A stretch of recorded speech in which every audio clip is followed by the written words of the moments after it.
This is going to be part 6 in my Carbon Monster Gravel Budget Mullet Bike Build series. In this video, we're going to be discussing my options that I'm going to be running on this bike, from going full rigid for a lighter weight / climbing / road setup to my ultra squishy setup for gravel riding in general, and a middle ground as well. So if you want to see that, please stay tuned. So right now, there's a lot of stuff going on in the whole gravel market as far as semi-suspended, fully rigid. There's shocks you can put on your gravel bike and so many other things. So I basically wanted to have a few different options for this bike build to really change the character up and the capability and vary up the weight depending on what I'm planning to do with it. This bike is going to be kind of my do-all bike. I'm going to be trying it out as a road bike as well later down the line. I wanted to have a few quick options to easily lighten up the bike or vary it depending on what I'm doing.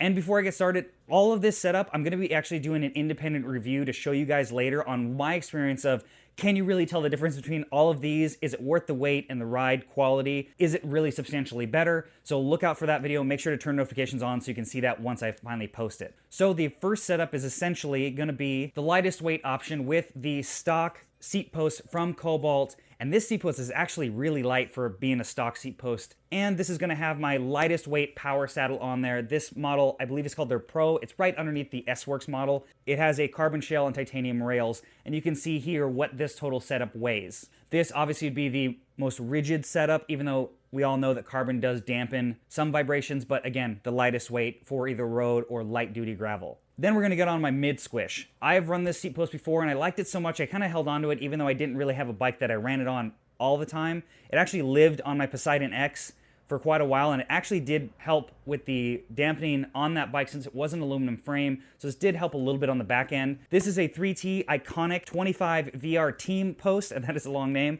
but basically what that is, and I don't think they make this anymore, it's their diff lock style system, which basically means there is two cams in here, so there's no way for this seat to slip no matter how hard you hit it. It basically have to shatter multiple teeth, so it's a really smart setup for a gravel bike, as well as it does have a little piece of elastomer in here. So that's going to give you a little bit more vibration dampening alongside with obviously the vibration dampening that you're going to get from a carbon post in general.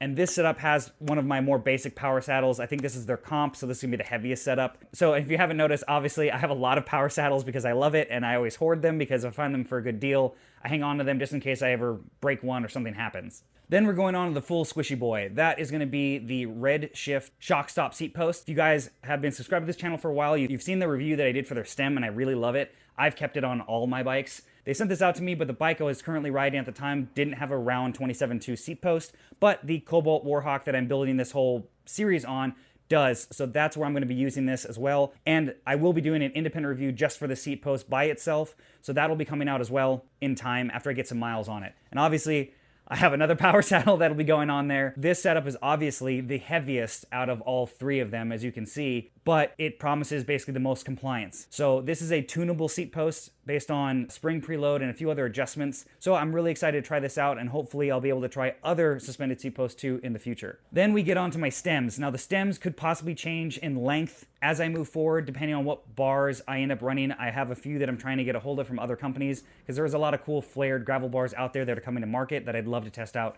and tell you what I think about on this channel. Once I get the bike assembled and I can look at my fit, these stems might be changing as far as length, but you can get an idea of what the weight is and the setup. So I'll be running a rigid stem for either light duty gravel days or if I'm doing road, because this stem is about half the weight of the next stem. And I probably will look into getting one of those Uno stems since they are very, very light, even compared to this. And I've ridden them before and had good experience with them, so I might do that to save some easy grams later down the line, or if I need to get a different size than what this one is. Then on to, as you can probably guess it, my squishy setup. This is a Red Shift shock stop stem. I've put a ton of miles on this thing and even customized it with a different lighter weight faceplate and titanium bolts to shave a handful of grams out of it. It is still pretty heavy, but the ride you get from this, I've been really, really happy with. So now we're on to the last part of my cockpit setup. Since obviously you can see that I'm riding power saddles on everything, is my current handlebars I'm going to be running. These are the Salsa cow chippers in a size 46. Now I've had these bars for quite a while, actually put them on the Poseidon and then swapped them to my Giant TCX, and I really liked actually having a wider bar. These are extremely short reach and very, very shallow with a good amount of flare. I've been really happy with these. I'd love to get a set of carbon versions of these, but I always worry that if I take a tumble and crack them, that's a very expensive mistake. So I'm going to be sticking with the aluminum for now. Hopefully we can still hit the weight goal for this build series without having to go carbon bar, but I will do that if need be. So I don't have any multiple handlebar options currently, and obviously that's a little more involved process, but I'm hoping to get some review units like I had mentioned. So I hope you like this video. If you guys have any questions about these components, comment in the comments below. I'll add all the videos for the reviews that I have of any parts that you see here that are currently out on the channel. And if you're interested in purchasing a Cobalt Warhawk frame set that I'm using for this build series, click the link below and use my coupon code to get 25% off. And if you like this video, please make sure to subscribe, turn notifications on so you can see my weekly content that I produce for this channel. And you can follow me on Facebook and Instagram. Links are in the description as well. And thanks for watching another episode of Locked In. Let's get locked in today.